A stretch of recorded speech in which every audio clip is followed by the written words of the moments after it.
doctor who is already awaiting trial on sex charges has been arrested again. This time, Dr. Kevin George is accused of helping his wife to fill phony prescriptions for dozens of different drugs.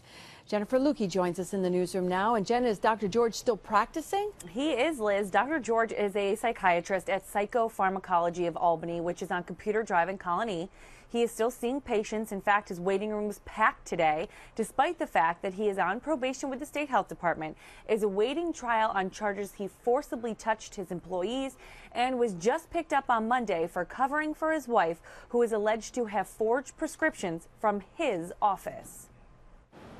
An attendant pharmacist at ShopRite Pharmacy who knew Jennifer George saw the script she was trying to fill and the fake ID she was allegedly using to do it, and called Dr. Kevin George to confirm that his physician's assistant had in fact wrote it. He verified the veracity of the script when in fact that was a stolen and forged prescription.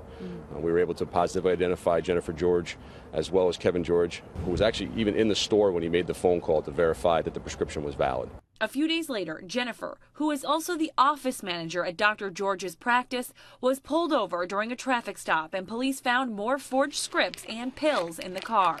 After that, it appears she got some volunteers to help out.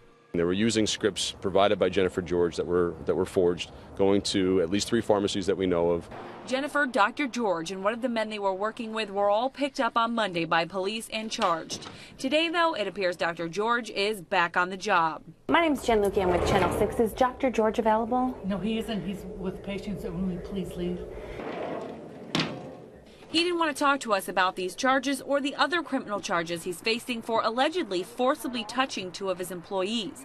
CBS 6 has also learned that before either incident, Dr. George was placed on a 3-year probation by the State Health Department for substandard care, incompetence, and negligence.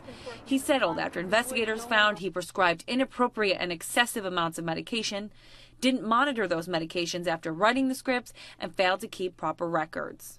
He's a respected member of the medical community, at least he was. However, in this case, this is now the second time that we've had the unfortunate opportunity to arrest him for criminal charges. One is still pending; those are misdemeanors. This one's a felony, so it's a little more serious.